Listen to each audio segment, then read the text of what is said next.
Assalamualaikum warahmatullahi wabarakatuh. Perkenalkan, nama saya Rahmadina Salsa Karimah dengan NIM 430402500045 dari kelas 1B Psikologi Islam. Baik, untuk memenuhi tugas UTS dari Pak Minan, di sini saya akan menjelaskan sebuah jurnal yang berjudul Sejarah Perkembangan Tasawuf dalam Islam yang dituliskan oleh Eko Sulistyo, Musrofah, Triyono Widodo, dan Sobirin yang dipublikasikan oleh KREPA atau Kreativitas pada Abdimas.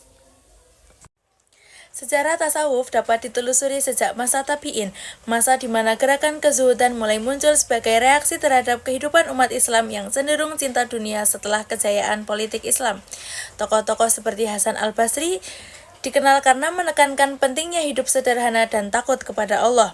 Dalam tahap awal ini, tasawuf masih bersifat moral dan praktis, belum berkembang dalam bentuk intuisi atau sistem ajaran pada masa berikutnya. Memasuki abad ke-9 hingga ke-11 Masehi, tasawuf berkembang menjadi sistem spiritual yang lebih terstruktur. Muncul tokoh seperti Robi'ah al-Adawiyah yang memperkenalkan konsep mahabbah ilahiyah atau cinta ilahi. Al-Junaid al-Baghdadi dengan konsep fana dan baqo, serta Al-Ghazali yang mengintegrasikan antara syariat dan hakikat melalui pendekatan filsafat dan sufistik. Karya-karya seperti Ihya Ulumuddin menjadi tonggak penting dalam perkembangan tasawuf yang berorientasi pada pembinaan akhlak dan spiritualitas yang kuat. Perkembangan berikutnya adalah lahirnya berbagai torekot, yaitu organisasi spiritual yang memiliki silsilah dan ajaran khusus. Torekot seperti Qadiriyah, Naqsabandiyah, dan Saziliyah menyebar ke berbagai penjuru dunia Islam, termasuk Asia Tenggara. Melalui torekot ini, tasawuf tidak hanya dipraktikkan secara personal, tetapi juga secara komunal dan terorganisir. Bahkan dalam beberapa fase sejarah Islam, torekot memiliki peran sosial politik yang signifikan.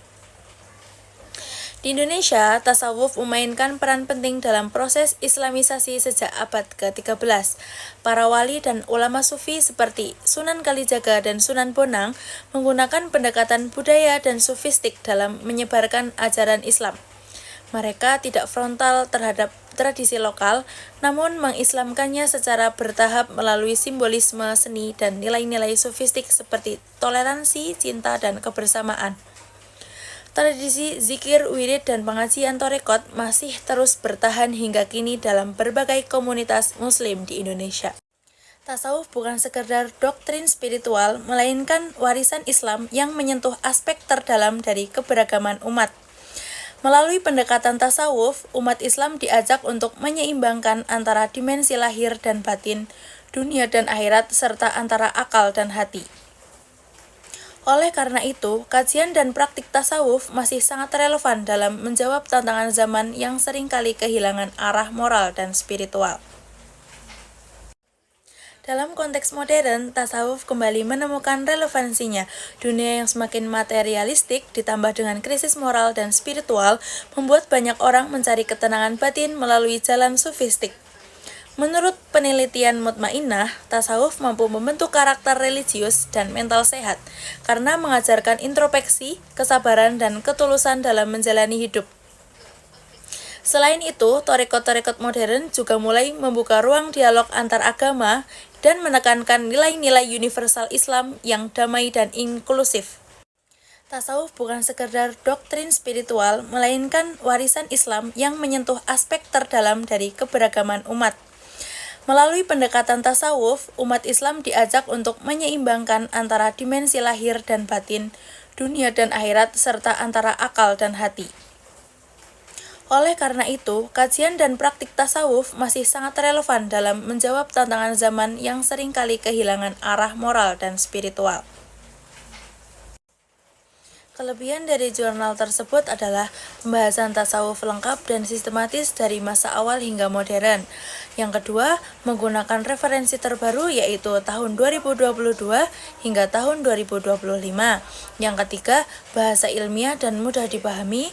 Yang keempat, relevan dengan isu moral dan spiritual zaman sekarang. Yang kelima, menunjukkan nilai pendidikan dan pembinaan akhlak.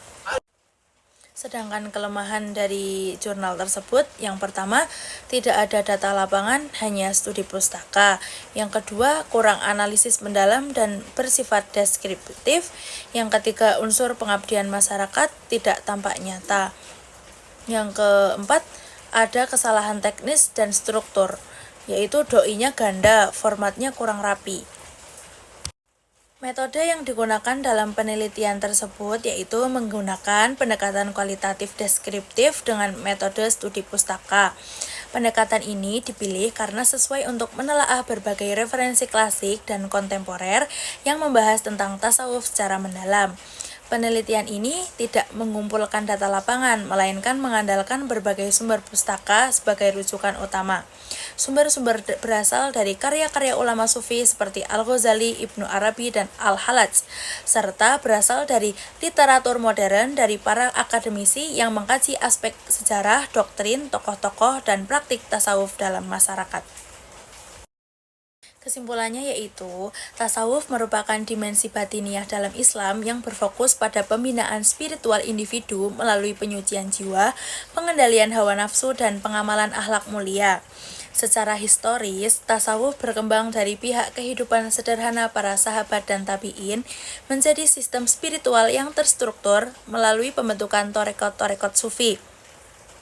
Perkembangannya melintasi berbagai periode penting dalam sejarah Islam, mulai dari masa awal, masa Abbasiyah, hingga masa kejayaan Kesultanan Islam.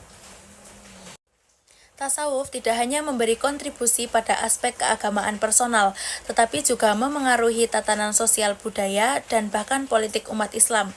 Ajarannya yang menekankan nilai-nilai kasih sayang, toleransi, dan kedamaian menjadikan tasawuf sebagai salah satu instrumen dakwah yang efektif dan humanis.